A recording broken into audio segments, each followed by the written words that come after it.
Professor Shri অনুপম হালদার। শ্রী অনুপম হালদার মহাশয় এখন গীতা থেকে পাঠ করে শোনাবেন। ধন্যবাদ সবাই।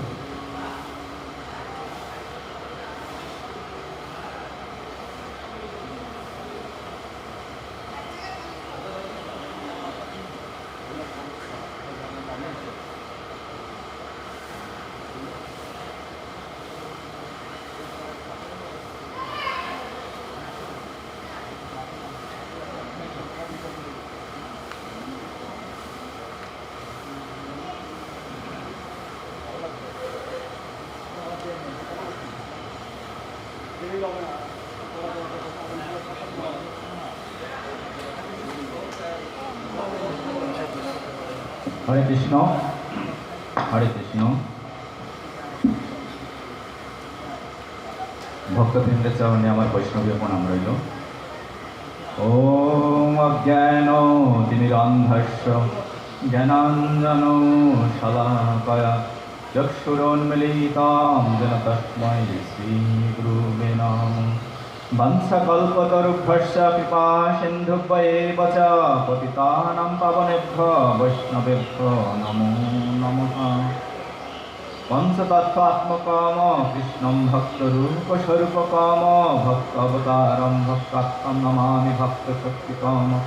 নমো মহাবদান্নায় কৃষ্ণপ্রেমপদায়তে কৃষ্ণায় কৃষ্ণচৈতন্যনাম্নে গৌরতীশে নমো নমঃ। হে কৃষ্ণ করুণা সিন্ধু দীনবন্ধু জগৎপতে গোপেশ গোপিকাকান্ত রাধাকান্ত নমস্তুতে। তপ্ত কাঞ্চন গৌরাঙ্গী রাধে বৃন্দাবনেশ্বরী বিষভানুসুতে দেবী প্রণমামি হরিপ্রিয়ে। ওম বৃন্দায় তুলসী দেব্যৈ প্রিয়ায় কেশবশ্চ চ বিষ্ণু ভক্তিপ্রদ দেবী সত্যবত্তৈ নমো নমঃ। জয় শ্রীকৃষ্ণ চৈতন্য প্রভু নিত্যানন্দ শ্রী অদ্বৈত গদাধর শ্রীবাসাদি গৌর ভক্তবৃন্দ। হরে কৃষ্ণ কৃষ্ণ কৃষ্ণ হরে হরে, হরে রাম রাম রাম হরে হরে। নারায়ণং নমস্কৃত্য নরং চৈব নরোত্তমং দেবীং সরস্বতীং ব্যাসং ততো জয়मुदीरयेत्। নষ্টপ্রায়েষু অভদ্রেষু নিত্যং ভগবত শিবায় ভগবতী উত্তম শ্লোকে ভক্তির্ভবতি নষ্টিকি। ওম নমো ভগবতে বাসুদেবায়। সবাই বলুন ওম নমো ভগবতে বাসুদেবায়, ওম নমো ভগবতে বাসুদেবায়, ওম নমো ভগবতে বাসুদেবায়, ওম নমো ভগবতে বাসুদেবায়। वसुदेव परवेद वसुदेव परमख वसुदेव परजगा वसुदेव परप्रिय वसुदेव परं ज्ञानं वसुदेव परं तप वसुदेव परधर्म वसुदेव परागति। मुखं करोति वाचालं पङ्गुं लङ्घयति गिरिं यत्कृपतमहं वन्दे परमानन्दमाधवम्। हरे कृष्ण। ভক্তবৃন্দের চরণে আমার বৈষ্ণবীয় প্রণাম রইল। আমরা রাজবিদ্যা রাজগুজ্জযোগ করছিলাম। আজকে চতুর্থ শ্লোক থেকে আমরা পড়ব।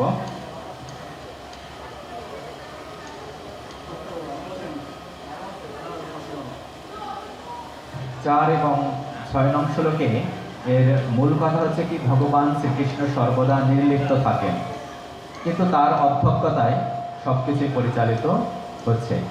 তো সবাই আমার সাথে বলুন ময়া ততম ইদম সর্বম জগৎ অব্যক্ত মূর্তিনা মতেস্থানি সর্বভূতানি ন চ অহং তেষু অবস্থিত। ময়া ততম ইদম সর্বম জগৎ ব্যক্ত অমূর্তিনা মতেস্থানি সর্বভূতানি ন চ অহং তেষু অবস্থিত। অর্থাৎ অব্যক্ত রূপে আমি সমস্ত জগতে ব্যক্ত আছি, সমস্ত জীব আমাতে অবস্থিত, কিন্তু আমি তাতে অবস্থিত নই। এবং পরবর্তী শ্লোক হচ্ছে কি ন চ মতে স্থানে ভূতানি পশ্চমে জগমৈশ্বরম ভূত ভিন্ন ন ভূতস্থমাত্ম ভূত ভাবন। অর্থাৎ আমার যোগৈশ্বর্য দর্শন করো, আমি সমস্ত জীবের ধারক, আমি সর্বব্যাপ্ত, কিন্তু তা সত্ত্বেও আমি এই বিশ্ব সৃষ্টির অংশ নই, কারণ আমি সমস্ত সৃষ্টির উৎস। মহান বায়ু যেমন সর্বত্র বিচরণশীল হয়েও আকাশে অবস্থান করে, তেমন এই সমস্ত সৃষ্টির জীব আমাতেই অবস্থান করে। বিশ্লেষণে বলা হয়েছে ভগবান আমাদের চোখ, কান প্রভৃতি ইন্দ্রিয়গুলো হচ্ছে কি আমাদের জড় ইন্দ্রিয়। তাই জড় ইন্দ্রিয়ের দ্বারা পরমেশ্বর ভগবানকে দর্শন করা যায় না। অর্থাৎ আমাদের সমস্ত ইন্দ্রিয় হচ্ছে কি জড়। অর্থাৎ ভগবানের সেবা ব্যতীত যখন আমরা ভগবানের সেবা করব না, তখন ইন্দ্রিয়গুলো কি থাকে জড়। কিন্তু এই জড় ইন্দ্রিয়ের সাহায্যে যখন পূর্ণের সেবা করব, অর্থাৎ ভগবানের সেবা করব, তখন সেই ইন্দ্রিয়গুলো কিন্তু চিন্ময় হয়ে ওঠে। হৃদয় যখন ভক্তিপূর্ণ হয়, তখন নয়ন প্রমাণুরাগে রঞ্জিত হলে তাকে দর্শন করা যায়, যা ব্রহ্মসংহিতায় বলা হয়েছে। প্রমাঞ্জনশ্রিত ভক্তি বিলোচনেন। অর্থাৎ যখন আমরা সে ভক্তিযোগের মাধ্যমে ভগবানের সেবা করব, তখনই আমরা ভগবানকে আমরা দর্শন করতে পারবো, বা প্রতি মুহূর্তে কিন্তু ভগবানকে আমরা অনুভব করতে পারি। কারণ ভগবান যদি অণু পরমাণু আমাদের মধ্যে বিরাজিত না থাকতো, তাহলে কিন্তু এই বিশ্ব সংসার এত সুন্দরভাবে চলতো না। আজকে আমরা এখানে এসেছি কেন? ভগবানের কৃপার ফলেই। কিন্তু একটা সময় আসবে যখন আমরা জরা ব্যাধিতে আক্রান্ত হব, তখন আমরা ইচ্ছা করলেও কিন্তু আসতে পারবো না। এই যে সূর্য আকাশে উঠেছে, তার জন্য কি এই জগৎ আলোকিত হয়েছে। এই সূর্য হচ্ছে কি আমরা ভগবানকে আমরা অনুভব করবো যে তার কৃপায় সূর্য উদিত হয়েছে, তার ফলে কিন্তু এই বিশ্ব চরাচর আমরা দর্শন করতে পারছি, তাই না? আর মায়া হচ্ছে কি অন্ধকার। সুতরাং সব কিছুর মধ্যেই ভগবানের কৃপা বা ভগবানকে আমাদের অনুভব করতে হবে। হারদক্ষাই বিষ্ণুরূপে ভগবান পরমাত্মা রূপে প্রতিটি অণু পরমাণু প্রতিটি জীবের হৃদয়ে অবস্থান করে। তার জন্যই কিন্তু এই বিশ্ব কিন্তু ক্রিয়াশীল। এই ভগবান সব কিছুর মধ্যে অবস্থান করেন, আবার তিনি বলছেন কি তিনি নির্লিপ্ত, তিনি এই সব কিছুর উৎস। আবার তিনি কি বলছেন কি এই শ্লোকে তিনি নির্লিপ্ত। ভগবানকে জড় ইন্দ্রিয়ের দ্বারা অনুভব করা যায় না, তাই তাকে অব্যক্ত মূর্তি বলা হয়। কিন্তু তাকে দেখা না গেলেও সমগ্র জড় ও অপ্রাকৃত সৃষ্টি তাকে আশ্রয় করে বিদ্যমান। অর্থাৎ এই জড় ব্রহ্মাণ্ড হচ্ছে কি অনন্ত কোটি জড় ব্রহ্মাণ্ড রয়েছে, সেই ভগবানের সৃষ্টির 1/4 হচ্ছে কি জড় ব্রহ্মাণ্ড। আর চিন্ময় ব্রহ্মাণ্ড বা অপ্রাকৃত ব্রহ্মাণ্ড হচ্ছে কি 4 ভাগে 3 ভাগ। বৈকুণ্ঠ লোক হচ্ছে 4 ভাগে 3 ভাগ। সবকিছু কি ভগবানকে আশ্রয় করে বিদ্যমান। যেমন সূর্য কিরণ সমস্ত ব্রহ্মাণ্ডে বিস্তৃত হয়ে তাকে পালন করছে, তেমনই ভগবানের সর্বব্যাপক শক্তি সমগ্র জড় ও চিন্ময় সৃষ্টিতে ব্যপ্ত হয়ে তা ধারণ করে আছে। বায়ু যেমন আকাশে থাকলেও তা আকাশে নির্লিপ্ত, ভগবানও তেমনই নির্লিপ্ত। তিনি ব্যক্তিগতভাবে সব কিছু থেকে স্বতন্ত্র, সব কিছুর ঊর্ধ্বে তিনি বিদ্যমান। এটাই হচ্ছে কি মহাকাশ। মহাকাশ যেমন ভগবানের শক্তির প্রকাশ, তবুও তিনি মহাকাশ থেকে স্বতন্ত্র। এই হচ্ছে তার অচিন্ত্য বৈভব, তার অচিন্ত্য শক্তি। আমরা যত ইচ্ছা করি তা পূরণ করতে পারি না, কিন্তু ভগবান শ্রীকৃষ্ণ সংকল্প করা মাত্রই তা এত সুষ্ঠুভাবে সম্পাদিত হয় যে তা কল্পনাতীত। তার সংকল্প বলে তিনি সমগ্র সৃষ্টি ধারণ ও পালন করেছেন, কিন্তু তিনি তা স্পর্শও করছেন না। তার ইচ্ছার প্রভাবেই সবকিছু সংঘটিত হচ্ছে। অর্থাৎ ভগবানের ইচ্ছার ফলেই এই সমস্ত সৃষ্টি এত সুন্দরভাবে পরিচালিত হচ্ছে, তার অধ্যক্ষতায় পরিচালিত হচ্ছে। এই অচিন্ত্য শক্তিকে এখানে যোগৈশ্বর্য বা যোগশক্তি বলা হয়। তারপর 7 এবং 7, 8, 9, 10 শ্লোকে বলা হয়েছে কি যে শ্রীকৃষ্ণের ইচ্ছাক্রমেই জগতের উৎপত্তি এবং লয়। সর্বভূতানি কথ্য প্রকৃতি ইয়ান্তি মামিকম কল্পক্ষয়ে পুনস্থানে কল্পাদো বিসৃজামি অহম। প্রকৃতি অবস্ত্রব্য বিসৃজামি পুনঃ পুনঃ ভূতগ্রাম ইমাম কৃষ্ণনাম অবশম প্রকৃতির বশাৎ মায়া নচ মাম তানি কর্মাণি নিবদ্ধন্তি ধনঞ্জয় উদাসীনবৎ আসীনমসক্তম তেষু কর্মসু মায়াধ্যক্ষেন প্রকৃতি সুয়তে সচরাচরম হেতু নানে কন্তেয় জগৎ বিপরিবর্ততে। অর্থাৎ হে কন্তেয় অর্থাৎ বুদ্ধিপুত্র, যখন কল্প ক্ষয় হয় তখন সমগ্র জড় সৃষ্টি আমার ওই প্রকৃতিতে প্রবেশ করে এবং পুনরায় কল্পের আরম্ভে প্রকৃতির দ্বারা আমি তাদের সৃষ্টি করি। সমগ্র জগৎ আমারই প্রকৃতির অধীন, আমার ইচ্ছায় অবশ হয়ে এই জগৎ বারবার সৃষ্ট হয় এবং আমার ইচ্ছায় অন্তকালে তা বিনষ্ট হয়। অর্থাৎ এখানে যে মহাপ্রলয়ের কথা বা পূর্ণ প্রলয়ের কথা কিন্তু বলা হয়েছে। এই প্রলয় হচ্ছে দুই প্রকার, একটা হচ্ছে পূর্ণ প্রলয় আর একটা হচ্ছে কি খণ্ড প্রলয়। পূর্ণ প্রলয় সংগঠিত হয় যে ব্রহ্মার আয়ু হচ্ছে 100 বছর, তার আয়ুর 100 বছর হচ্ছে ব্রহ্মার আয়ু, আমাদের হিসাবে না, অর্থাৎ ব্রহ্মার হিসাবে 100 বছর হচ্ছে তার আয়ু। এখন ব্রহ্মার বয়স চলছে 51 বছর। পূর্ণ প্রলয় হচ্ছে কি যে আমাদের হিসাবে যে তার একদিন হচ্ছে আমাদের 430 কোটি বছর। ব্রহ্মার একদিন মানে 12 ঘন্টা হচ্ছে আমাদের 430 কোটি বছর, আর তার এক রাতও কিন্তু সেই 430 কোটি বছর। তাহলে এটা হচ্ছে ব্রহ্মার 24 ঘন্টা, 430 গুণ 430 এত কোটি বছর, এরকম কত 100 বছর তার আয়ু। ব্রহ্মার খণ্ড প্রলয় কখন হয়? যখন খণ্ড প্রলয় হয় ব্রহ্মার যখন রাত হয়, ব্রহ্মা যখন ঘুমান তখন হয় খণ্ড প্রলয়। অর্থাৎ এই পৃথিবীর নিচে অতল, বিতল, সুতল, মহাতল, তলাতল এরকম 7টা নিম্নলোক রয়েছে এবং ভূলোক এবং ভূগর্লোক, ঊর্ধ্বে আরো 7টা লোক রয়েছে এই জড় ব্রহ্মাণ্ডে। অর্থাৎ ভূগর্লোক পর্যন্ত সবকিছু কি এই গর্ভোদকশায়ী বিষ্ণু অর্থাৎ গর্ভোদকশায়ী সমুদ্রের মধ্যে ডুবে যায়। অর্থাৎ ব্রহ্মার যখন রাত হয়, ব্রহ্মা যখন ঘুমান, ব্রহ্মার লোকটাও কি সত্য লোক, ব্রহ্মার লোক হচ্ছে কি জড় ব্রহ্মাণ্ডের মধ্যে।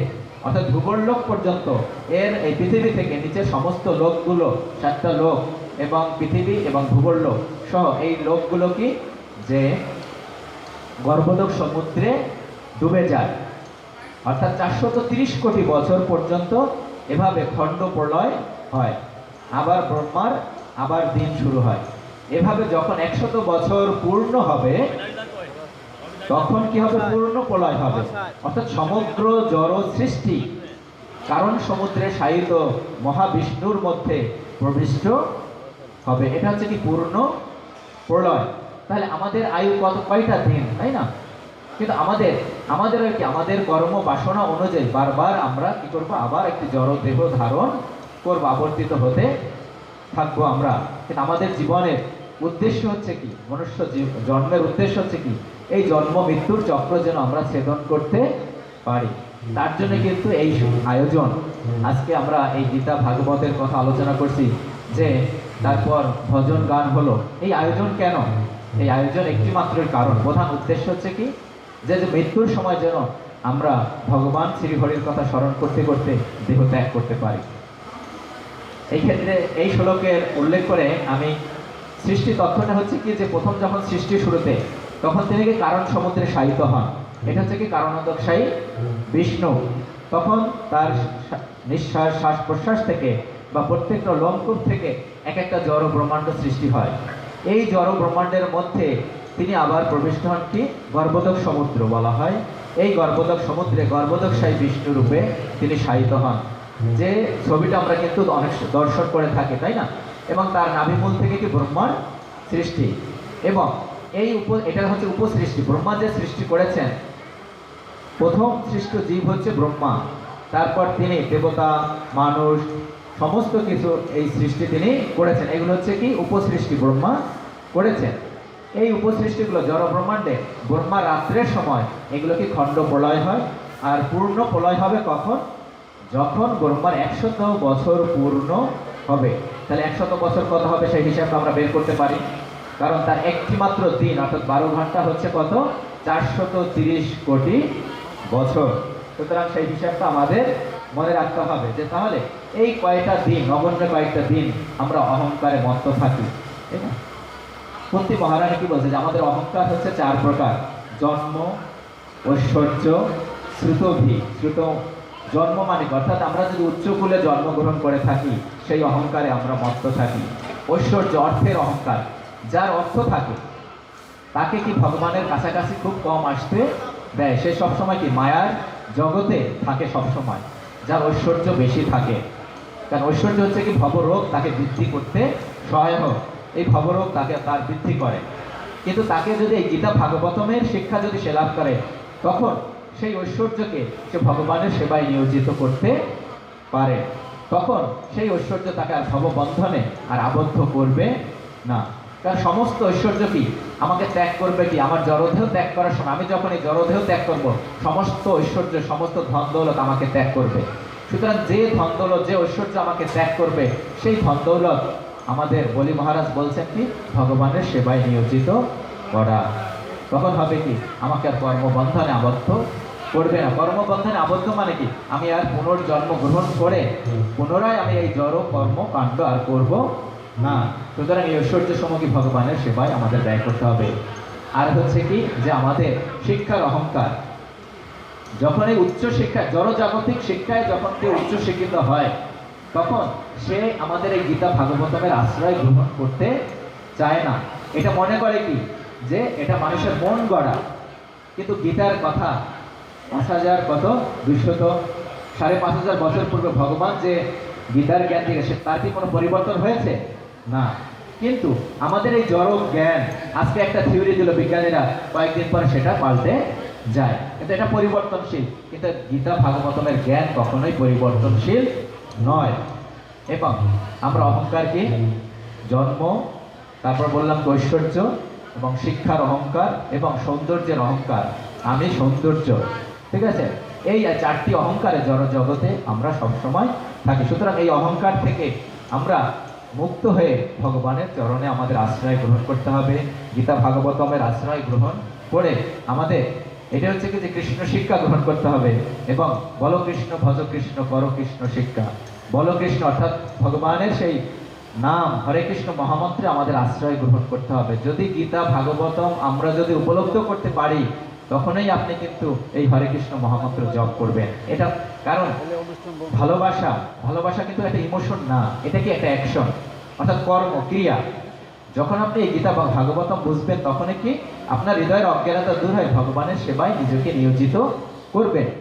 তখন কি মায়ার অন্ধকার থেকে যতক্ষণ আপনি ভগবানের নাম গ্রহণ করবেন, এই চিন্ময় নাম নেবেন, এটা হচ্ছে কি নামে আশ্রয় গ্রহণ করা, ততক্ষণ পর্যন্ত কি আপনাকে মায়া আপনাকে স্পর্শ করবে না। আপনার হৃদয়ের অজ্ঞানতা, হৃদয়ের কলুষতা আস্তে আস্তে দূর হয়ে যাবে।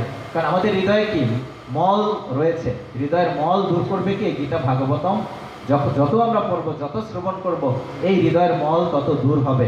অন্যথায় জড় মানুষের সাথে যত আপনি মিশবেন, তত আপনার কি জড় বিষয় নিয়ে আলোচনা করবেন, তখন ভগবানের স্মরণ আপনার আসবে না। তার জন্য আপনাকে বলা হয়েছে বারবার এই সাধু সঙ্গের কথা বলা হয়েছে, সাধু সঙ্গ সাধু সঙ্গ, চৈতন্য চরিতামৃতে বারবার বলা হয়েছে আপনি সাধু সঙ্গ করেন, তাহলে কি হবে আপনার আলোচনার বিষয় হবে কি যে ভগবান কেন্দ্রিক, তাই না, ভক্ত কেন্দ্রিক, কিভাবে এই জন্ম মৃত্যুর চক্র ছেদন করা যায়, তাই আপনি সবসময় আলোচনা করবেন। এই ভক্ত কষ্ট করে এসেছেন, অনেকে মিরপুর থেকে আসছে, অনেকে কি দূর দূরান্ত থেকে এখানে এসে এই গীতা ভাগবতমের কথা শুনছে। কেন?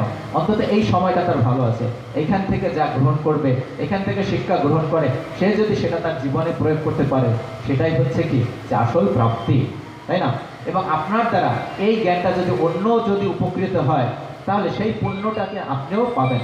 এটা পুণ্য না, সেটা হবে কি স্বীকৃতি। কারণ পুণ্য হচ্ছে কি ক্ষয়প্রাপ্ত হবে। আপনি পুণ্য সঞ্চয় করে স্বর্গলোকে গেলেন, সেখান থেকে আপনার পুণ্য ক্ষয়ের পর আবার কিন্তু এই জড় ব্রহ্মাণ্ডে, অর্থাৎ এই স্বর্গটাও জড় ব্রহ্মাণ্ড, অর্থাৎ পৃথিবী লোকে আবার আপনার কর্ম বাসনা অনুযায়ী আরেকটি জড়দেহ ধারণ করবেন। কিন্তু আপনি যদি স্বীকৃতি করেন, অর্থাৎ ভগবানের সেবা করেন, তার কিন্তু কোনো ক্ষয় নেই।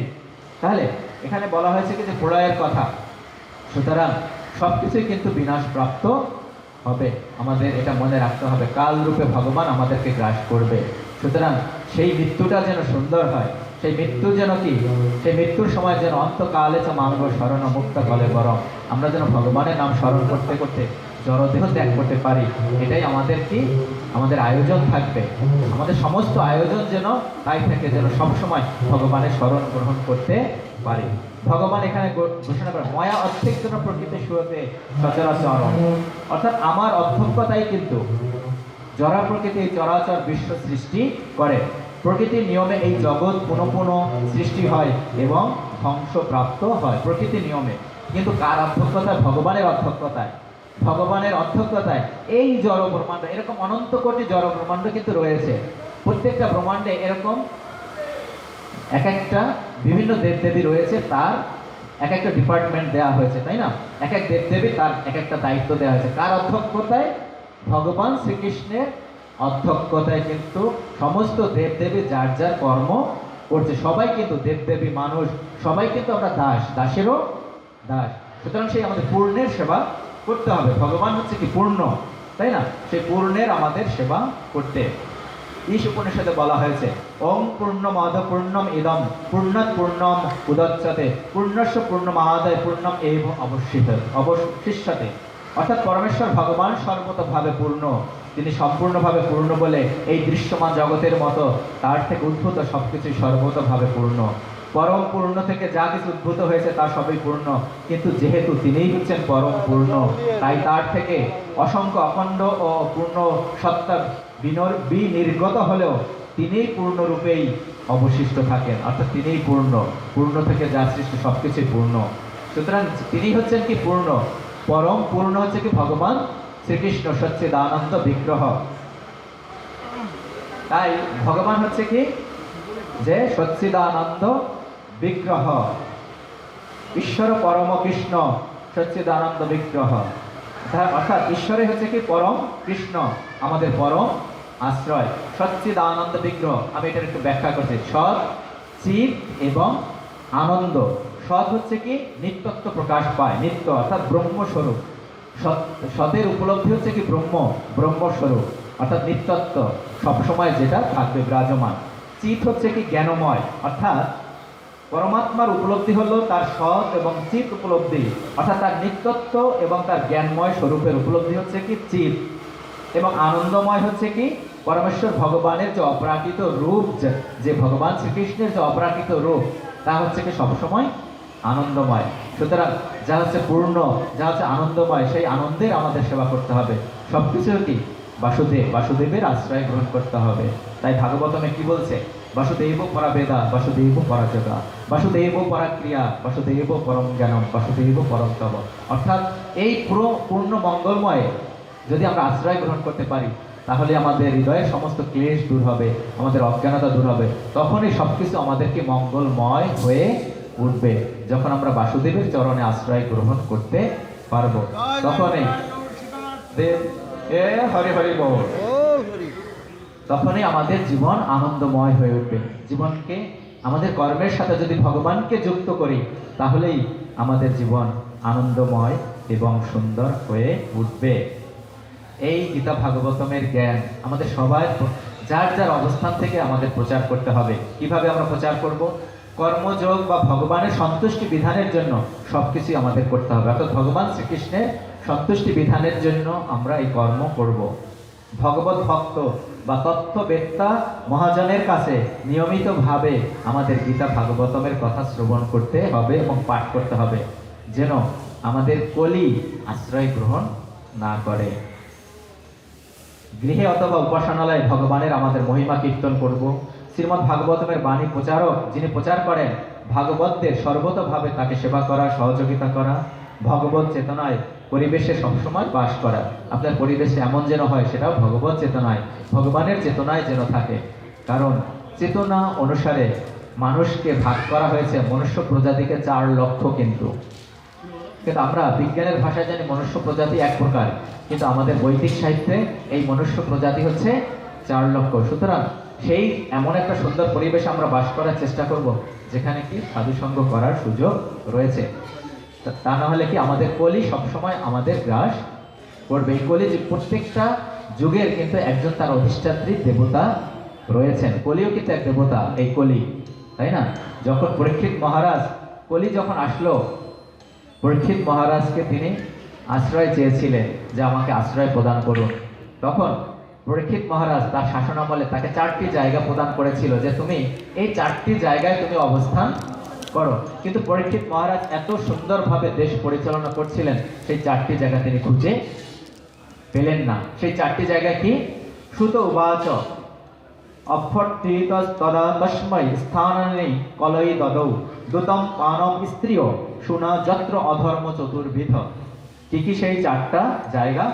অর্থাৎ কলি আমাদেরকে গ্রাস করে কি? এই 4টা জিনিসে গ্রাস করে। সেই 4টা জায়গা কলি খুঁজে পায় না। প্রথম কি বলছে? দ্রুতম, অর্থাৎ দ্রুত ক্রিয়া যেখানে হয় তুমি সেখানে আশ্রয় করো হে কলি। যেখানে দ্রুত ক্রিয়া হয়, অর্থাৎ অর্থের সাহায্যে যেখানে আমরা দ্রুত ক্রিয়া করে থাকি, অর্থাৎ তাস খেলা, পাশা খেলা, অর্থের বিনিময়, সেখানে তুমি আশ্রয় গ্রহণ করো। পানম অর্থাৎ আসব পান, অর্থাৎ নেশা। এই নেশা কত প্রকার? এক আঙ্গুলের নেশা হতে পারে, 2 আঙ্গুলের নেশা, 4 আঙ্গুলের নেশা। এই নেশায় তুমি আশ্রয় গ্রহণ করো, আসব পান। স্ত্রীও, স্ত্রীও মানে কি? অবৈধ স্ত্রী সঙ্গ বলা হয়েছে। ঠিক আছে, আপনি শাস্ত্র মতে আপনি বিবাহ করে স্ত্রী সঙ্গ করবেন, কিন্তু বৈদিক শাস্ত্রে কি বলছে? যে স্ত্রীও বলতে এখানে অবৈধ স্ত্রী সঙ্গ আপনাকে পরিত্যাগ করতে বলা হয়েছে। আমাদের ধর্মের 4টি স্তম্ভ হচ্ছে, এই 4টি বিষয়ের সাথে আমাদের ধর্মের 4টি স্তম্ভ, কিন্তু আমাদের মূল 4টি স্তম্ভ। তারপর বলছে কি? শোনা, অর্থাৎ পশু হত্যা, অর্থাৎ যেখানে পশু হত্যা সেখানে তুমি আশ্রয় গ্রহণ করো। যত্র অধর্ম চতুর্বিধ, অর্থাৎ ছোট গোস্বামী বললেন কলির এই আবেদন শ্রবণ করে, অর্থাৎ কলি তাকে আশ্রয় চেয়েছে যে আমি কোথায় অবস্থান করব, তাই না? তারপরের পরে কি? কলিযুগ, এখন যে কলিযুগ চলছে। মহারাজ পরীক্ষিত তাকে যেখানে দ্রুত ক্রিয়া, আসব পান, অবৈধ স্ত্রী সঙ্গ, পশু হত্যা হয় সেই স্থানে থাকার তাকে অনুমতি দিল। এই 4টি জায়গা হচ্ছে কিন্তু কলি। সুতরাং আমাদেরকে কলি থেকে দূরে থাকতে হবে, তাই না? তাহলে কি ভবরোধ থেকে মুক্তি থাকবো। এবং কলি থেকে দূরে থাকতে হলে কি এই 4টি আমাদের বর্জন করতে বলা হয়েছে শাস্ত্র মতে, ভাগবতমে, তাই না? এটা আমাদের মন গড়া কিন্তু কথা নয়। আমাদেরকে ভাগবতমে, গীতায় আশ্রয় গ্রহণ করতে হবে এবং তার জীবনে প্রয়োগ করতে হবে, তাই তো? অর্থাৎ গীতা হচ্ছে কি? আমাদের ম্যানুয়াল, জীবনের ম্যানুয়াল, গাইড বুক। সেই অনুযায়ী আমাদেরকে পরিচালনা করতে হবে। যখন এই 4টি জায়গায় তিনি আশ্রয় পেল না কলি, তখন তাকে বললো কি? যে স্বর্ণে তুমি আশ্রয় গ্রহণ করো। কারণ যেখানে স্বর্ণ থাকে সেখানে কিন্তু কলহ থাকে। তখন পঞ্চম কলি হচ্ছে কি? স্বর্ণ। তাই তৎক্ষণাৎ ঠিক পরীক্ষিত মহারাজের মাথায় কি ছিল? স্বর্ণের মুকুট ছিল। সেই স্বর্ণের মুকুটে প্রবেশ করলো কলি, এবং তখনই কিন্তু কলি কি করলো? কলি যেহেতু তাকে আশ্রয় গ্রহণ করলো, স্বর্ণের মুকুট তার মাথায় ছিল, তখন তিনি কি সাপ, একটা মৃত সাপ সেই মুনির গলায় পেঁচিয়ে দিলেন, তাই না? এটাই তো কলি, অধর্ম করলো। তার ফলে কি? যে তিনি, তার পুত্র, ওই মুনির পুত্র তাকে অভিশপ্ত করলো, 7 দিনের মধ্যে তিনি কি তক্ষক নাগের দংশনে জড়দেহ ত্যাগ করবে। তাহলে কি আমরা দেখতে পাচ্ছি কলি অবস্থান করে কোথায়? দ্রুত ক্রিয়া, আসব পান, অবৈধ স্ত্রী সঙ্গ এবং পশু হত্যা এবং স্বর্ণ। সুতরাং এগুলো থেকে আমাদের দূরে থাকতে হবে। তাই স্বর্ণের মালা আমরা গ্রহণ না করে আমরা তুলসী মালা, তুলসী কাষ্ঠের মালা সবাই ধারণ করে। তাহলে এই জড়দেহ ত্যাগ করার সময় আপনার গলায় যদি তুলসী কাষ্ঠ থাকে, তাহলে সেখানে কি? যমদূতেরা আসতে ভয় পায়, আসতে পারে না। সুতরাং আপনাদের ভগবানের কাছে প্রার্থনা করব, আপনাদের প্রতি আমার বিনীত অনুরোধ থাকবে আপনারা সবাই তুলসী মালা ধারণ করুন। তাহলে স্বর্ণের যে সেটাকে ঐশ্বর্য, অহংকারের প্রকাশ, সেখানে কলি আশ্রয় গ্রহণ করে। কিন্তু একজন ভক্ত, একজন সনাতন ধর্মের সকলেই উচিত তুলসী মালা ধারণ করা। এবং স্নানের পর অন্তত আপনি একটি বা আমাদের 12 অঙ্গে কি তিলক ধারণ করতে হয়, প্রতিদিন তিলক ধারণ করতে হয়। কেন তিলক ধারণ করতে হয়? কারণ আপনি যখন আমরা দেখতে পাই কি, যদি যখন কেউ যখন জড় দেহ ত্যাগ করে, তখন তার এই দেহটাকে, জড় দেহটাকে তখন তিলক ধারণ করায়। কিন্তু তখন আমি সারা জীবন তিলক পড়লাম না, যখন আমি জড় দেহ ত্যাগ করলাম, আমার এই জড় শরীরে তিলক ধারণ করে আর কি হবে তখন, তাই না? সুতরাং সময় থাকতে আমাদের সেই সব কিছু আমাদের শাস্ত্রে আশ্রয় গ্রহণ করা উচিত। তাই যখনই স্নান করবেন, আমরা যে অফিসেও যাই, তখন বলা হয়েছে যে কি? যে জল তিলক আপনাকে ধারণ করা যায়, জলের সাহায্যে আপনি তিলক ধারণ করতে পারেন। কিন্তু বাসুদেব, ভগবানের যে 12টি নাম, বিষ্ণুর যে 12টি নাম, গণেশ কেশবায় নম, ঠিক আছে, নারায়ণে নম, গোবিন্দায় নম, এই বিভিন্ন 12 অঙ্গের 12টি নাম ধারণ করা, এটা আপনাকে কি রক্ষা করবে, আপনার শরীরটাকে পবিত্র করলো। এই দেহটা মন্দির, কারণ এখানে ভগবান ক্ষীরোদকশায়ী বিষ্ণু রূপে বিরাজমান। সুতরাং আমাদের এই নিয়মগুলো যে আমাদের পালন করতে হবে। অনেকে না জেনে হয়তো আপনি তিলক ধারণ করলে তখন আমাকে দেখা যায় বা অন্যকে কটাক্ষ করে যে তুমি সাধু হয়েছে এভাবে, এবং সেই আঘাতটা দেখা যায় কি নিজের আত্মীয় স্বজন, কাছের মানুষজনেই বলে থাকে। কেন বলে থাকে? কারণ আমাদের কি কর্তব্য কর্ম এই জড়, কারণ আমাদের এই জড় দেহের সাথে আমাদের পরিচয় কতদিন, তাই না? আমাদের কিন্তু অনন্তকাল ধরে এই এক একটা আমাদের এই জন্ম মৃত্যুর চক্র বিভিন্ন জনিতে আমাদের কিন্তু ভ্রমণ করতে হবে আমার কর্ম বাসনা অনুযায়ী। সুতরাং কে কি বললো তাতে কিছু যায় আসে না, আপনি আপনার কর্তব্য কর্ম করবেন, ঠিক আছে? যতই আপনার, কারণ জড় ভ্রমণ এমনই পরিস্থিতি তৈরি করে, সেখানে আপনাকে কি মায়া এতই শক্তিশালী, মন এতই শক্তিশালী, ইন্দ্রিয় সময় এতই শক্তিশালী যে আপনাকে কলির দিকে ধাবিত করবে। কারণ আমাদের ইন্দ্রিয়, একাদশ ইন্দ্রিয়র মধ্যে হচ্ছে কি যে জিহ্বা হচ্ছে কি সবচাইতে খারাপ ইন্দ্রিয়। কারণ জিহ্বার সাহায্যে কি আমরা অভক্ষ ভক্ষণ করে থাকি, আমরা কি সাত্বিক আহার গ্রহণ করি না। এই জিহ্বার সাহায্যে কি আমরা এমন কথা বলি যখন কি প্রজল্প করে থাকি। প্রজল্প মানে কি গ্রাম্য কথা, অর্থাৎ ভগবানের কথা না, তাই না? কিন্তু এর সাহায্যে কি করতে হবে? ভগবানের সেবায় ব্যয় করতে হবে, ভগবানের সেবায় নিয়োজিত করতে হবে আমাদের ইন্দ্রিয়গুলোর সাহায্যে। এবং মন এতই চঞ্চল থাকে যে বিভিন্ন দিকে আমাদের ধাবিত করে। মনকে সবসময় বলা হয়েছে কি যে ঘুম থেকে উঠে একে জুতার বাড়ি দাও যেন অন্যদিকে ধাবিত না হয়, এবং ঘুমানোর আগে তুমি কি ঝাড়ু দিয়ে একে বাড়ি মারো যেন অন্যদিকে ধাবিত না হয়। মন যেন কি ভগবানের দিকে, চিন্ময় দিকে, তার সেই পাদপদ্মে যেন মন সবসময় আমাদের নিয়োজিত থাকে। এই চিন্তা আমাদের সবসময় করতে হবে। তাই আমাদের গীতার আশ্রয় গ্রহণ করতে হবে, ভাগবতমের আশ্রয় গ্রহণ করতে হবে, এবং 15 দিন পর পর আমাদের শ্রেষ্ঠ ব্রত, সেই একাদশী ব্রত পালন করতে হবে। এর পরবর্তী একাদশী ব্রত হচ্ছে কয় তারিখে? ফেব্রুয়ারি মাসের 23শে ফেব্রুয়ারি মঙ্গলবার ভৈনী একাদশী। আপনাদের প্রতি আমার বিনীত অনুরোধ থাকবে একাদশী ব্রত পালন। একটা অন্য ধর্মের আমরা দেখি একটা ছোট্ট একটা বাচ্চা, সে কি থাকে? তারা রোজা থাকে। কিন্তু আমাদের সনাতন ধর্মে আমরা সেই নিয়ম আমরা পালন করি না, কারণ সেই শিক্ষা আমাদের অনেক সময় পরিবার থেকেও পাই না, আমাদের সমাজ থেকেও পাই না। কিন্তু এখন দেখা যাচ্ছে কি যে এটা অনেক সচেতন, এই প্রচারটা অনেক বেশি হচ্ছে। সুতরাং আপনাদের প্রতি আমার অনুরোধ থাকবে একাদশী ব্রত পালন করুন। আপনাকে না খেয়ে থাকার প্রয়োজনে আপনি অনুকল্প প্রসাদ পান, অনুকল্প প্রসাদ। একাদশী উপবাস, উপমানে নিকট, বাস মানে বাস করা, অর্থাৎ কার নিকট বাস করবেন? হরির নিকট, হরির কাছাকাছি বাস করে। অর্থাৎ বেশি করে এই হরে কৃষ্ণ মহামন্ত্র জপ করবেন, গীতা পাঠ করবেন, ভাগবত কথা শ্রবণ করবেন, এবং আপনি অর্থাৎ চিন্ময় চেতনায় থাকবেন। ভগবান